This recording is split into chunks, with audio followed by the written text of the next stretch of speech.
Hey, so I just got some new cricket shoes. So this is what I got. It's the New Balance CK10. It's a 2020 model with the blue colourway.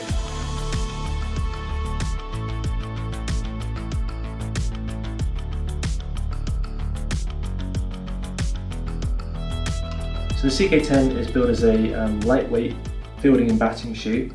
It's got this mesh construction on the upper. It's pretty flexible, and I know for a fact it's pretty comfortable. I am not a stranger to them. I actually had a pair of last season's CK10s, and I wore them all season. They're really comfortable, really lightweight, and I figured this deal came up, and I thought, hey, why not get a new pair in? I'm ready to go for next season or the season after, figuring they'd basically be the same, but you know, just a nice new colourway. But that's actually not the case. There are some differences between these two shoes. So what I figured was we'd get both shoes, stick them together, and we take a look at the differences. Alright, so first things first, let's get my spikes up from last year. You are going to be pretty pleased that you can't smell these, because even though they've been through the washing machine once, they still reek. I've got to say, I really like these shoes. They're just comfortable and they're lightweight, and they're kind of everything I wanted. I went looking for a shoe that felt like a trainer, really. You know, I had these kind of big clumpy shoes before, and I just wanted something that would replicate like what I wear every day. And this did a really good job of it. So why don't we start with things that are the same between the two shoes. So if we turn them over and look at the bottoms, the base plate of the shoe is unchanged. It's the same spike configuration, same rubber studs in between. I've got full rubbers on this set just because the last time I played was on an Astro. This one I've set up as how I'd normally set it for grass, so rubbers on the rear, metals on the front. So same spike configuration, 4 at the back, 7 at the front, and the same sole. And turning it back around, the foam is the same too, so it's this Rev-like cushioning. It is for sure like the most comfortable cricket shoe foam that I've been in. So also the same between the two is this mesh upper. So if this is TPU, I have no idea what TPU stands for, but it's synthetic upper, and it's lightweight, it's pretty breathable, it just feels nice on your feet, you know, like it's a really nice shoe to be wearing. So that is it for the things that are the same. So let's talk about things that are different. So the first thing I want to talk about is the kind of heel cup, like this whole heel structure. On the new shoe, it's like a separate part. If we get up the old shoe, you can see it kind of, although this is stitched here, it's all kind of one piece. It's the same sort of material. But looking at the new shoe, you can see it is kind of separate, and we've got this sort of like leather effect material on the back. So it feels a lot firmer and a lot sturdier than the old one. So if you kind of squeeze it here or push it down like that, it really feels pretty sturdy, whereas this one is a lot more kind of flexible, and it gives.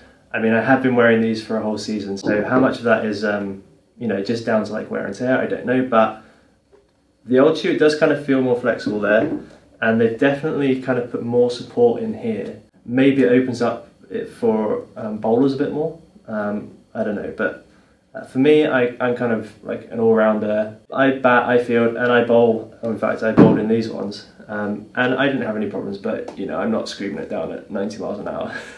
The kind of height of the shoe is also a bit different. So the tip here extends a bit higher, and the entry is like just a bit more elevated. Look at that one, it's quite a low profile.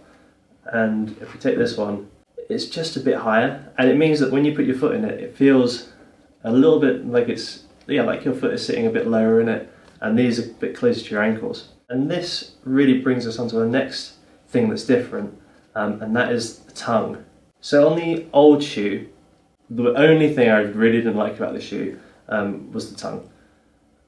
So I'd put them on, lace them up, 20 minutes later I'd look down, and the tongue would be like halfway around my foot, and I have to put it back around. And then the rest of the game was basically me just doing that every 20 minutes. So that got kind of annoying. In the new shoe, they've kind of addressed that, and they've put in this tongue that is like one piece. So it's not flopping around in there. It's going to be great for me because I'm not going to have to put it around all the time. It's just going to stay exactly where it is, and it just slips on your foot like that kind of sock fit. It does mean that this whole kind of enclosure is going to be higher up your foot than on the previous model. But walking around the house in these, I didn't really find it a problem. It feels a little bit sturdier, like I said before, but I didn't find it uncomfortable. So I think for me that's going to be a really decent change. The next thing that's different is that down the side here, on the mesh upper, they've kind of put some like melted bits in. I mean, I don't know why they've done that, whether it's just like stylistic, like just for aesthetics, or if it does something. I think I read on a website somewhere that it was for adding support. And I mean, it does kind of feel a bit more rigid, so if that's what they're going for, then yeah, okay, fair enough. It does feel a bit more rigid, it feels like there's more support there. But I don't know, man, like, the old shoe is really just kind of clean and simple down there, just that mesh material, one panel. I'm a fan, generally, I'm keen. It's just, yeah, I don't know about these melted bits. Alright, so let's sum this up. This shoe on a whole does feel more supportive than the 2019 version. Would I recommend these shoes? Yes, I would. I am a big fan of the CK10s. I really like how they feel like a trainer. They're so comfortable, they're flexible. I mean, if you're a fast bowler, then maybe you'll need a bit more support, but definitely for fielding, definitely for batting, they're great. So would I buy these just as an upgrade? I think if you own a pair of the CK10s and you like them but you want a bit more support, and you really like that kind of sock fit, then yeah, I get them. I get to go and upgrade them. If you really like your CK10s exactly as they are, I'd probably hold off. That kind of firmer, more supportive feel, it's probably going to take a bit getting used to. They do feel different on the feet to the 2019 versions. Hey, whatever you decide, CK10 is a really great shoe. If you're after a kind of real trainer fit, this is the one. And if you get some, I'm sure you won't be disappointed.